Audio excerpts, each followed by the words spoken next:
What is up, guys? DT Ninja here to give you guys my RuroKen Hokkaido Arc Chapter 29 discussion. Okay, guys, it's that time again to discuss Kenshin and the chapter. So this is Chapter 29.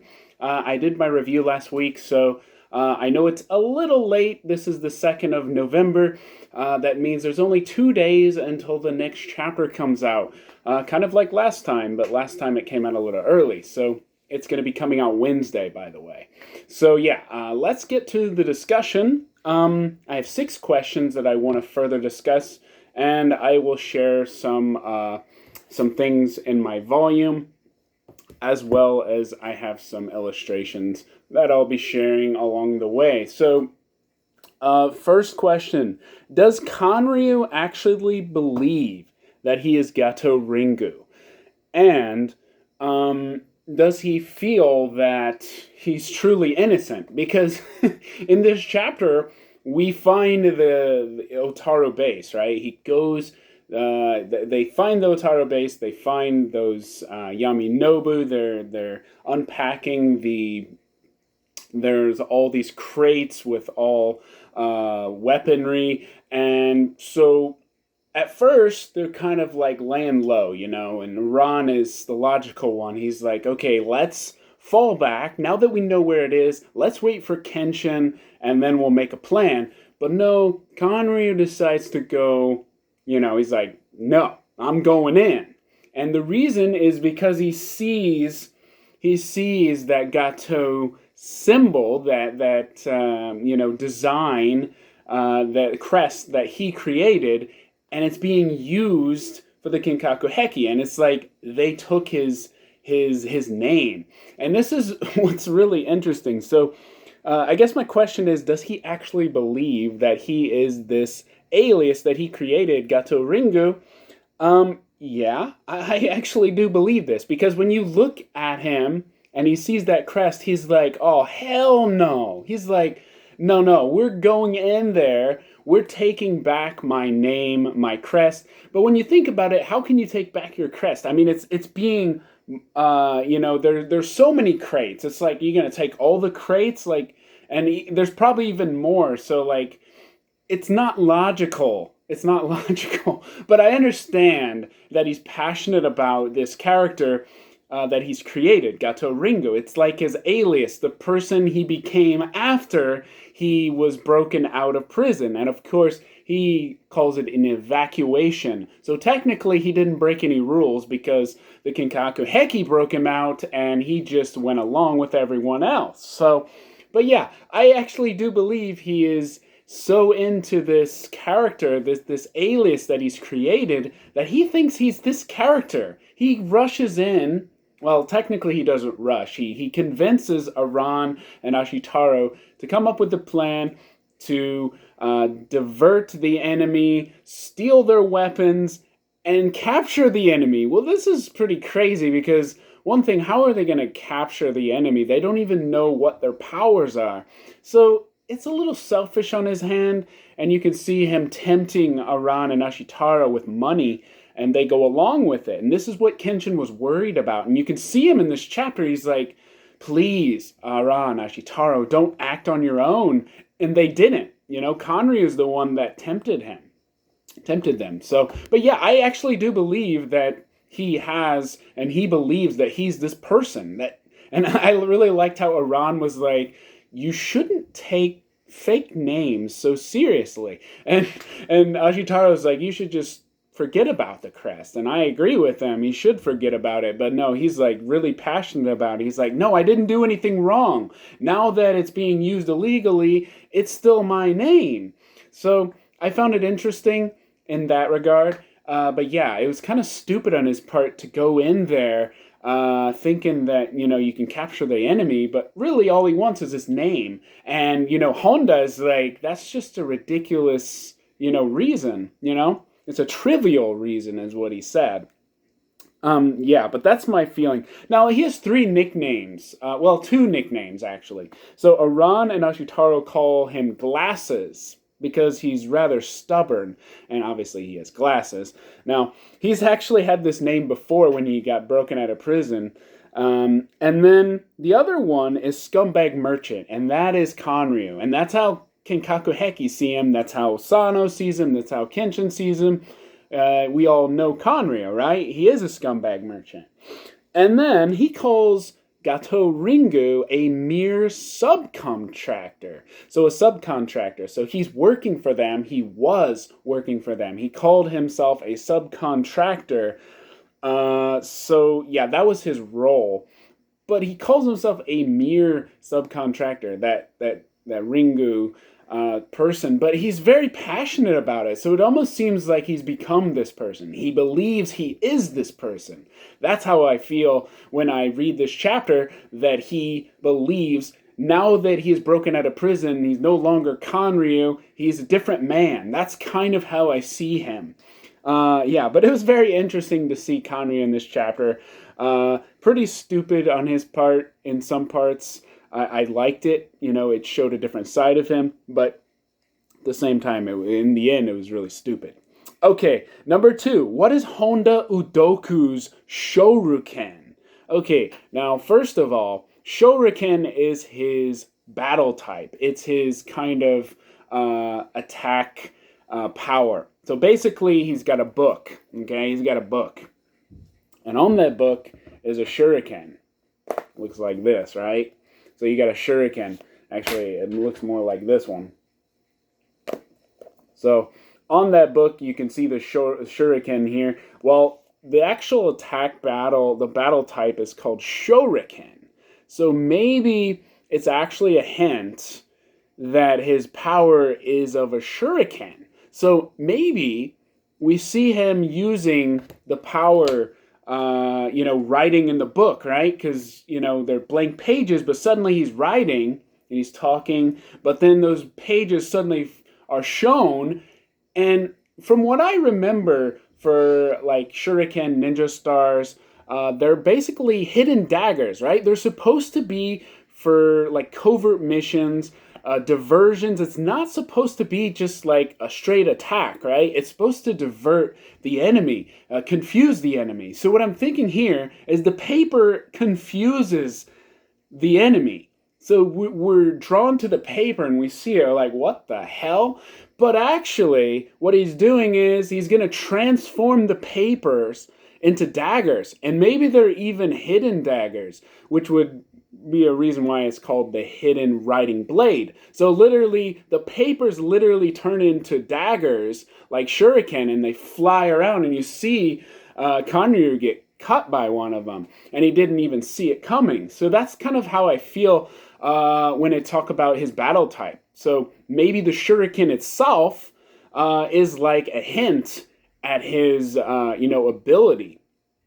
That's just my feeling on it. What do you guys think? That's how I feel. Because when I see the shuriken on the actual book, maybe that's just a clue.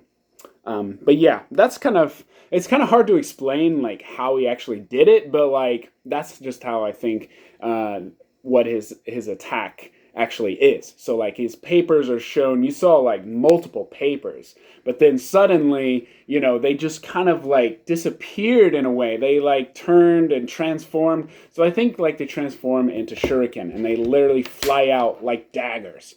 So the papers are a diversion. That's how I see it. Okay, the next thing. What is the meaning or the hidden meaning behind it? What is the true meaning of the record? Because when we saw the axe, right? Ono, for example, we thought he just has an axe, right? But actually we find out his frickin', his fist was an axe itself. I mean, he took his fingers and basically shot him through Sonosuke and pretty much, damaged him greatly. So, like, that was like his hidden trump card. That's the reason why he's called the axe, not because he held like a battle axe. So what I'm thinking here is the record might indicate that he has information stored or memory, or he's actually the one that wrote the book of Fierce Warriors. And that would make sense because in chapter 26, we actually see him. Okay, so Honda is with Shimonji, and Shimonji asked him, are there any acquaintances of the Batosai besides Kanryu Takeda? And he's like, yes. But the thing is, when we see the book, we only see the book. It's not opened, right? It's closed, but we actually see it. It says Ken, but he's holding it, but it's not open. So I'm thinking like, okay, so he memorized it, obviously. So he probably wrote it himself. So like, he's asking him. So if his captain, his general commander is asking him, like, what is written here, obviously there's something there. The record probably indicates that he has information that he has stored or memorized because he's written it down himself. You know that book of Fierce Warriors that Ono read about Sonosuke, that Biake has read about all of those warriors that Biake remembers, right? But nobody else has really said that. But Shimonji asked his subordinate. He asked him, and he specifically asked Honda, who is acquainted with Batosai, and he says Aoshi Shinamori, right? So maybe the record indicates, like I said, he has memorized, or even he is the one that wrote down all of the, warriors of Japan. Maybe that's the case, because record would be like someone that keeps track of something, right? So maybe it's actually, something to do with memorization. So it's in his mind, and also in his pen, obviously. That's probably part of his power, too. But that's my thinking, because I noticed it in chapter 26. Because if you look at others, like Biake, okay, Biake is the eccentric, right? Biake is the eccentric. He is very different from everyone else that, we've ever encountered in the Kinkaku Heki. It's actually the first person that we encountered in the Kinkaku Heki.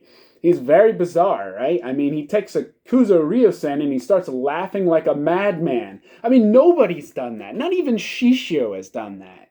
Shishio went through the wall. Then he's very, manipulative. He's manipulating the situation with Eiji. He's just very abnormal. And also he has that really crazy thing where he can see others like spiritual like beast or something like that. I think it's what it's called. He can see things that others can't. So that's another thing. Like, he's the eccentric. And like I said, Ono, the axe, where he can actually create an axe with his fist. So those could be indicators. But yeah, that's my feeling on Honda and his name, The Record. And it could indicate not just his power, but the reason why he's called that. So that's interesting. Okay, number 4. Did Ono, did Ono invite Sonosuke to join the Kinkaku Heki to avoid fighting him any further? Now, I say this because Sono mocked him. Okay, so in the previous chapter, not in chapter 29, but the previous chapter, we actually saw Sonosuke got defeated, right? Ono, uses the axe fist and slices him. He thinks he's done, and he thinks he's dying, right? That was supposed to be a death blow. Sonosuke's down and out. He's suddenly asked him a question, but it's not actually Sonosuke. We find out it's actually the girl, Asahi, imitating his voice. And then when Sonosuke wakes up, he's like, what the hell are you talking about? I haven't heard a word you said. He was actually mocking him because he actually mentioned many things that only someone that was awake would know. And he says, are you going to use your axe fist? He says this. So how did he know about the axe fist if he was asleep, if he was knocked out? Then he says, do I have to learn brilliant strength? And obviously, if he was knocked out, he wouldn't know anything about brilliant strength. That's like the special power of like the true clan for Kinkaku Heki. They are like born with this ability to, suppress the bloodstream and their muscles, and it creates more power for them. It's like a special power for them. So he wouldn't know this unless he was awake. So he was playing dead, right? So what I'm trying to get here is Ono realizing that Sonosuke is actually more dangerous than he originally thought, because he says, I'm ready to go. I want to fight one more Futai no Kiwami with you. And suddenly he's like, I acknowledge you, Sonosuke. Join us. It's kind of out of left field, right? Because like at first he tells him, I don't know what the hell you're talking about. He's actually mocking him. And then he goes and he tells him, use the X Fist. And he's like, wait, I acknowledge you, Sonosuke. So is he actually using like this to back out of the fight?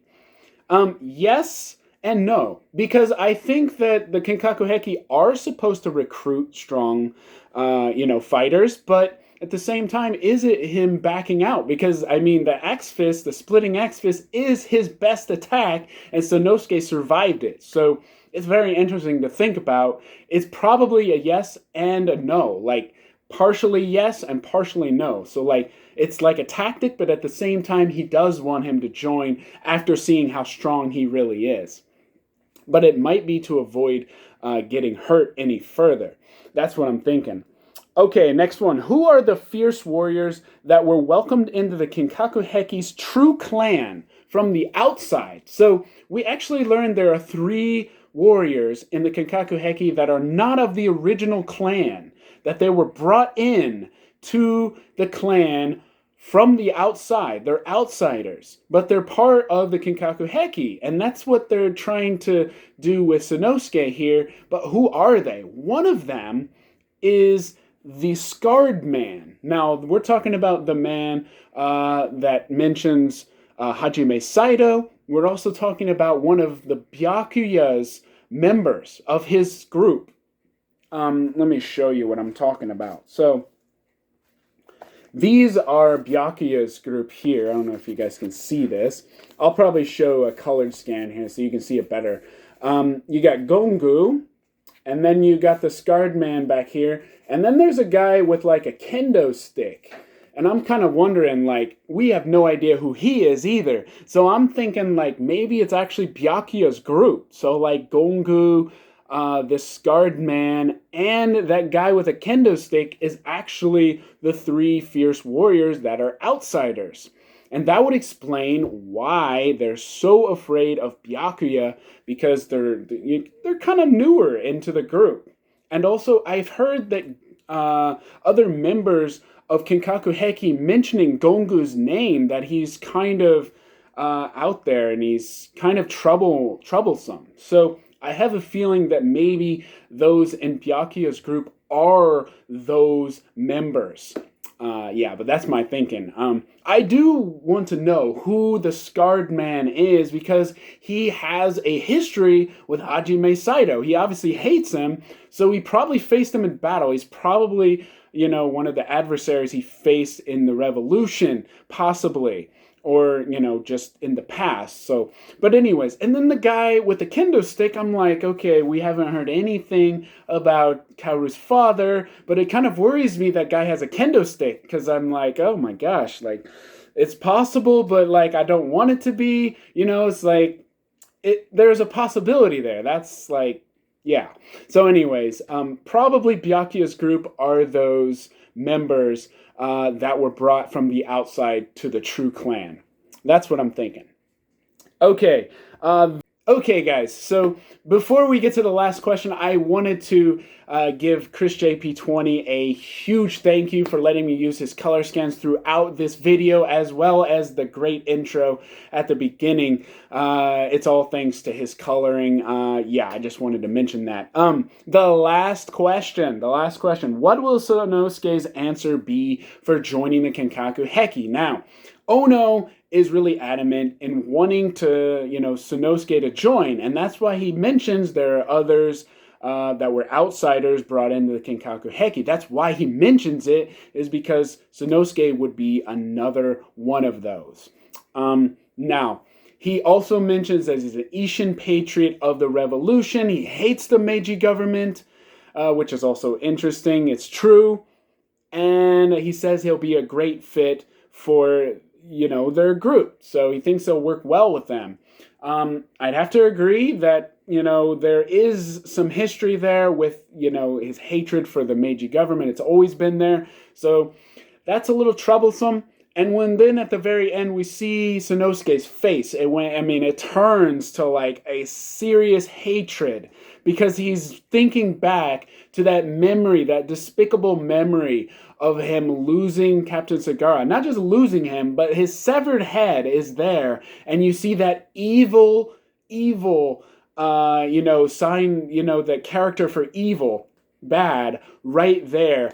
And, you're just like, whoa, that was a crazy way to end the chapter.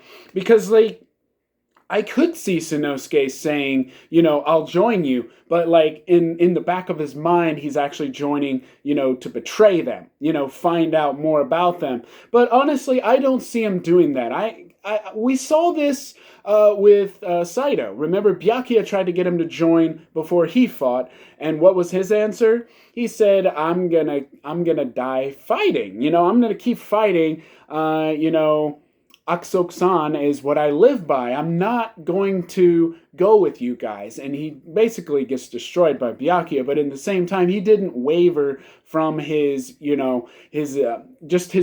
of the sword. So I feel that Sonosuke is going to do the same thing. He just came back, not just, but, recently this year. So I have a feeling he's going to stay true to the good side, and he's definitely going to knock out Ono. I just have a feeling that anger is going to just erupt, and he's going to show us that final Futai no Kiwami. That's my thinking, but who knows? Maybe he could surprise us. But yeah, that's my thinking. Like I said, Sonosuke does have that deep hatred for the Meiji government, but I also think that he realizes that the Kinkaku Heki are trying to kind of manipulate that hatred for the government to use him as a fighter. And I don't think Sonosuke is going to fall for it. I think he's going to, show us his true strength in the next chapter. I honestly think that. And Ono is going to bite off more than he can chew, because I honestly think that's the reason he stopped, because Sonosuke was about to fight him, and he's like, "I acknowledge your strength, Sonosuke." It's a really strange way to, it's very shocking. I kind of had a feeling he might do it, but not in that manner, right as he's about to fight him. So, but yeah, that's what I think. I think Sonosuke is probably going to decline. He's going to fight him, and he's going to take down Ono. I honestly think that. And like I said, he survived Ono's best attacks. So, yeah, and he used the strategy. He already damaged his arm, so he's probably going to go after the arm again. Now, let's just be honest. Sonosuke is damaged. He's damaged. But at the same time, so is Ono. And probably he damaged, his bloodstream. Like, because that's like part of his brilliant strength. Because the bloodstream is suppressed. So I have a feeling that his strength is going to be weakened in this attack if he does fight again. I feel like one final round is going to happen. So yeah, that's my feeling. What's going to happen in the next chapter, or with the battle with Sonosuke and Ono. I think that he's going to reject him. He's going to use one last Futai no Kiwami. He's going to knock him out. Probably knock him out or just take him out. So yeah, that's my feeling. But anyways, what do you guys think? What do you guys think Sonosuke will do? What will his answer be? Yeah, and the next chapter will be coming on Wednesday. So look forward to that. So more Kenshin coming soon. DT Ninja 831, the page. You guys can keep up to date with my latest updates, as well as my DT Ninjas Village, the Hokkaido arc page. I always keep it updated. So anyways, I hope you guys enjoyed, and yeah, I will see you guys in the next one.